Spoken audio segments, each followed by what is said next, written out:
Imaginez-vous allongé dans le noir, vos paupières qui papillonnent doucement, le cœur qui ralentit.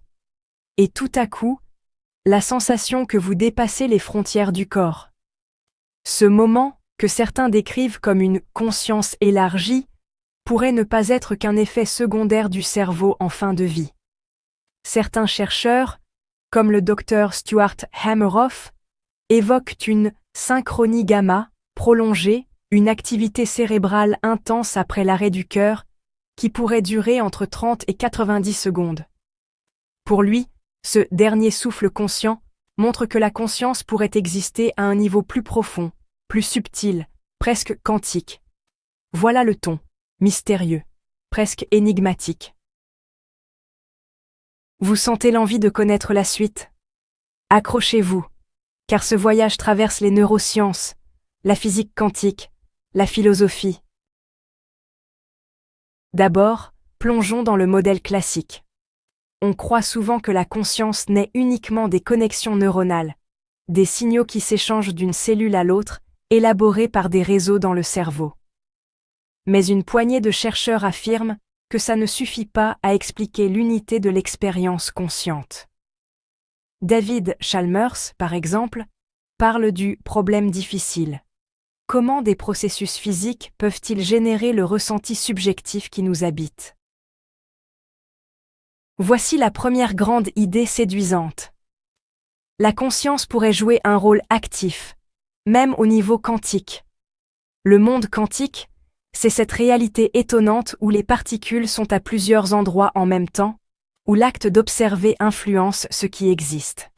L'idée que la conscience pourrait effondrer la fonction d'onde, autrement dit, qu'elle choisit ce qui est réel, est aussi vieille que la mécanique quantique. Robert Lanza, avec sa biocentrisme, pousse cette idée. Le monde n'existe avec certitude qu'à travers l'observation, la conscience serait donc le ciment de la réalité. Sur le plan expérimental, que trouve-t-on? Le projet GCP, Global Consciousness Project, a placé des générateurs de nombres aléatoires partout dans le monde. Il a observé, lors d'événements planétaires, comme le 11 septembre, que ces appareils semblaient réagir à la conscience collective, affichant des déviations statistiques peu probables. Sans annoncer une preuve absolue, cela interroge. La conscience peut-elle diffuser ses effets jusque dans le hasard des machines? Un autre exemple plus ancien, le laboratoire Pear à Princeton, années 80-90, proposait que des gens ordinaires pouvaient influencer des générateurs aléatoires par la pensée avec des résultats statistiquement signifiants sur des millions d'essais. Des expériences critiquées, mais le débat demeure. Sur la scène théorique, plusieurs approches s'affrontent. OR, la théorie d'orchestration objective, réduction de Penrose et Hameroff. Elle propose que les microtubules dans les neurones maintiennent une cohérence quantique suffisamment longtemps pour générer la conscience via des effondrements objectifs de la fonction d'onde. Cette idée pourrait expliquer le libre arbitre, la créativité, les intuitions fulgurantes. Les EM-théories, cortical field, comme celle de McFadden and Pocket, la conscience naîtrait d'un champ électromagnétique cohérent, généré par la synchronie neuronale, unifiant les informations dispersées. La théorie holonomique de Pribram en Bohm, le cerveau fonctionnerait un peu comme un hologramme, exploitant un espace de phase quantique pour traiter l'information de manière non locale. L'IIT, Integrated Information Theory, souvent considérée comme une des rares théories matérialistes causales solides, elle propose que la conscience existe dès qu'un système intègre de l'information de manière spécifique et que cette intégration possède un pouvoir causal propre. Malgré leur richesse, ces hypothèses font face à des défis majeurs. Le plus gros, le déphasage quantique. Dans un cerveau chaud, humide et bruyant, les états quantiques se dissipent en une fraction de seconde. Trop court pour influer sur nos pensées ou actions. Beaucoup de neuroscientifiques, Koch, Tegmark, estime donc que le cerveau fonctionne de manière classique. Alors, on teste quoi? Le quantum biology avance, notamment dans la photosynthèse ou la navigation des oiseaux. Ces découvertes ouvrent la porte à l'idée que les systèmes vivants pourraient exploiter des effets quantiques. Certains chercheurs parlent de traces dans les microtubules ou d'oscillations EM cohérentes, d'autres d'expériences NMR suggérant une forme d'entrelacement liée à l'état de conscience. À ce jour, ces signes sont fragiles, très embryonnaires. Venons-en à ce que cela veut dire pour nous. 1.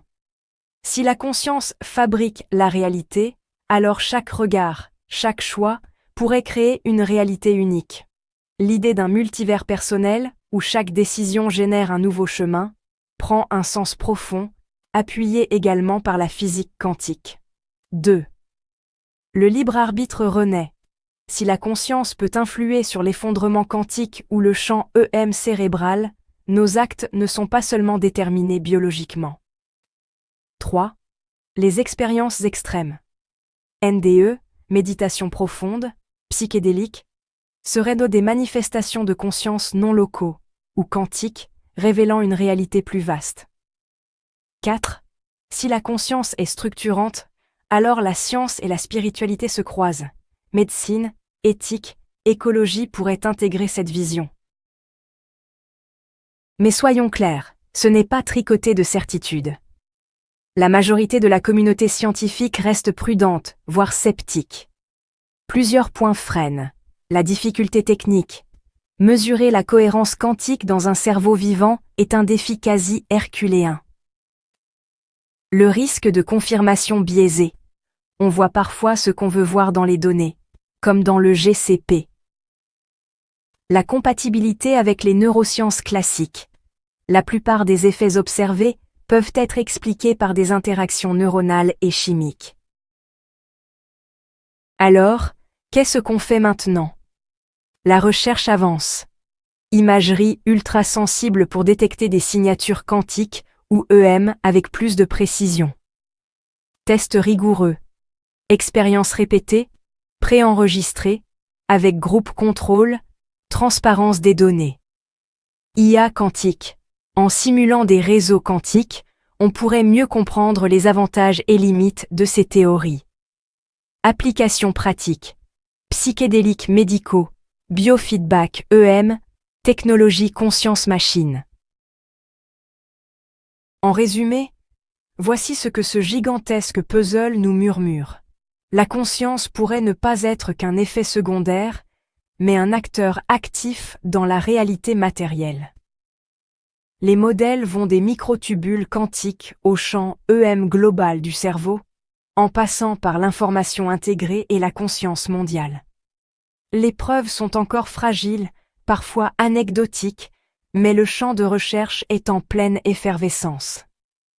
Si une partie de ces théories se confirme, cela bouleverserait notre vision du monde, de la vie, de la mort et de nous-mêmes.